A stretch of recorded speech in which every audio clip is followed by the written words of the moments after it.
After watching a video I made titled Zakir Naik is a Joke, Bob Ross commented, "Is this acting in love towards your enemies or being beyond reproach? Keeping your mouth free from slander to call someone a joke and make fun of your opponents? Would Christ behave this way?" I replied, "No, the man who called the Pharisees fools, hypocrites, and whitewashed tombs full of dead men's bones would never call people names. LOL. Do I detect a hint of sarcasm in my voice? Steve Muscle adds, "David, surely this is not a good attitude, my friend. The only way forward with Muslims is to love them, do not ridicule them. I hope you are hearing that I'm saying this in love. I'm convinced that ridiculing Muslims will not win them. Bless you, Steve from London." And I replied, "Odd how reality so rarely lines up with what Western Christians call the only way forward." Now, the complaint here is that I called Zakir Naik a joke. Why did I call Zakir Naik a joke? Because he's managed to convince Muslims that he's a champion debater who's taken down Christianity's top apologists when he's never faced a single experienced Christian debater. Not one. The fact that his career is based on portraying himself as something that he's not makes him a fraud. So why wouldn't I tell Muslims that he's deceived them and that in reality he's a complete joke? According to Bob Ross, I shouldn't tell them he's a joke because Jesus would never say something like that. As my comment suggests, I have no clue what Jesus Bob Ross is reading about. There were hypocritical religious leaders like Naik in the time of Jesus, and Jesus told them exactly what they were. So appealing to Jesus won't work here. What else is there? Well, according to Steve Muscle, the only way forward with Muslims is to love them and not to ridicule them. And again, he's referring to me telling Muslims that Zakir Naik is a joke. Notice that ridiculing Zakir Naik is the opposite of loving Muslims, according to Steve. I disagree completely. I regard ridicule in the appropriate circumstances as an incredibly loving act. When Jesus ridiculed the Pharisees, was he being unloving? According to Steve Muscle, he was, but I think Jesus was telling the Pharisees exactly what they needed to hear. Sadly, many Western Christians just won't listen to reason, so all I can do is testify. Or, even better, let a bunch of former Muslims testify.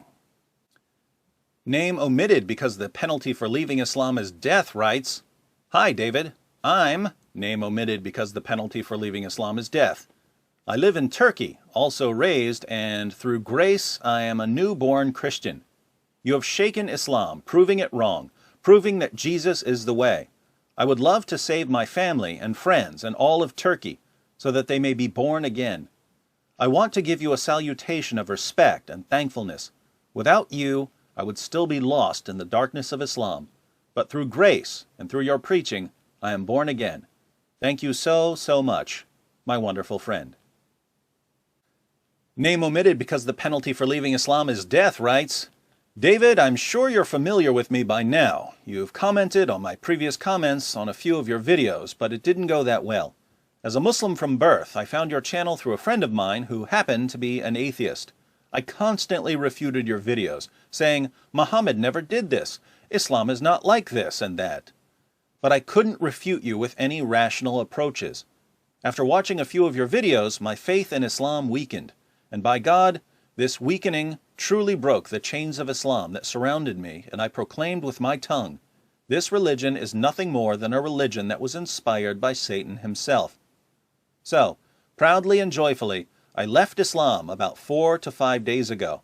I'm currently in the process of telling my parents, or telling my siblings, or my Muslim friends, but I fear the worst. The penalty is death, but here in the West, it's most likely a brutal beating. Nonetheless, I've been actively visiting a Presbyterian church, and they've been a great help to me. I expect myself to be baptized very soon. The love of Christ was with me from birth, but I was brainwashed to reject his love. My brother, thank you for the great amount of knowledge you send to people about the true fruit of Islam. I'm a supporter of what you do, and I plan to speak out against Islam, such as yourself, soon. I cannot express more gratitude and joy, but thank you, David, sincerely."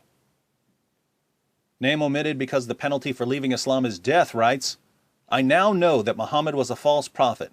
David Wood has opened my eyes to the truth about Islam. Name omitted because the penalty for leaving Islam is death writes, Hello David, I'm an ex-Muslim and I accepted Jesus last week. I saw your videos a few months ago and they showed me the truth. Name omitted because the penalty for leaving Islam is death writes, David, your videos have helped many Muslims to know about Christ, including me. Many former Muslims are grateful for you. Name omitted because the penalty for leaving Islam is death writes, Well, thank you for playing a major part in my decision to leave Islam, but now what? Every day is like hell for me here, being secretly an ex-Muslim. I live in Saudi, the most extreme Islamist country in the world, where I can literally get executed for writing this comment. I can't get out of here. I legit feel my life has taken a turn to the worst. It's been really tough to pretend and to live my life wearing a mask every day. I'm feeling depressed. I wasted most of my life trying to be a good Muslim, and after I discovered the truth, I feel I'm imprisoned here. What do? I don't want to commit suicide, however appealing that idea sounds to me right now.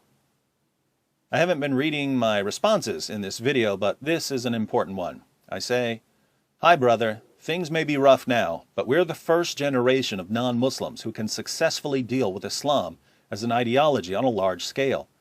Until very recently, non-Muslims didn't have access to Islam's most trusted sources to use them against Islam, and Muslim leaders could keep Muslims insulated from criticisms against Islam.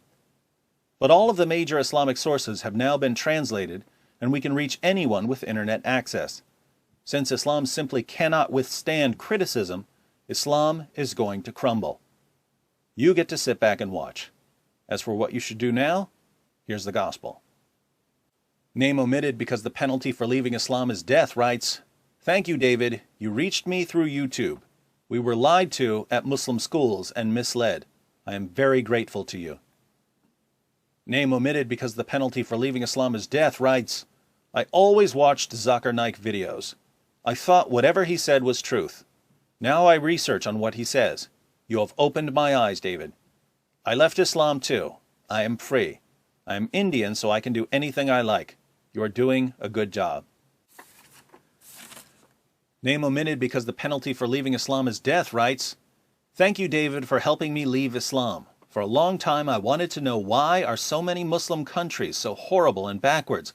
Why do so many Muslims marry their cousins? Why do so many Muslims turn to violence? Everything started to make sense when I realized Islam is incredibly wrong.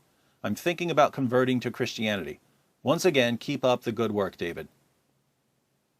Name omitted because the penalty for leaving Islam is death writes, Hello, David.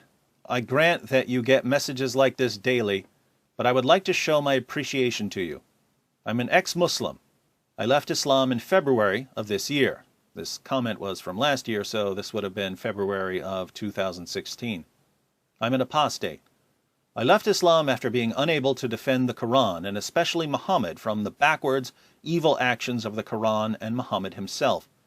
I found it revolting and disgusting that Muhammad pleasured himself to a 6-year-old girl, and I questioned why I follow such a man. Even so, before I left, I would stay up very late, refuting the Quranic evidence that very openly says that men are allowed to rape married females, kill idolaters, etc. This is when my faith started to slip, though it was not gone yet. But then I came across your video where you show us 10 Quran verses that justifies the actions of ISIL. Curiosity struck, and I went on to more videos, the newer and recent uploads, and I could not help but agree with you. Islam is a sadistic cult that belongs in the 1st century. If apostasy was not met by death, the followers of Islam would be much smaller than 1 billion. From an outside perspective, Islam may seem to grow fast, but on the inside many people want to leave. I know 7 Muslim women that want to leave Islam and live a free life. However, they will get humiliated by their family and friends. I feel privileged that I'm a male. It's much easier for a male to leave compared to a female. Nonetheless, I left, and in July I became a Christian through baptism. My faith now resides in the Lord Jesus. I want you to know that you have my deepest appreciation, and I genuinely respect you as an individual. I say to you, thank you for opening my eyes and the eyes of many. I was blind, but you took off the blindfold. Cheers, David. So, we've got former Muslims telling us one thing about how to reach Muslims, and Western Christians telling us something completely different. Whom should we listen to? I don't know about you, but I'm going with the former Muslims. And if you don't like it, Bob Ross and Steve Muscle, get over yourselves and get off the tracks, because there's a train coming through.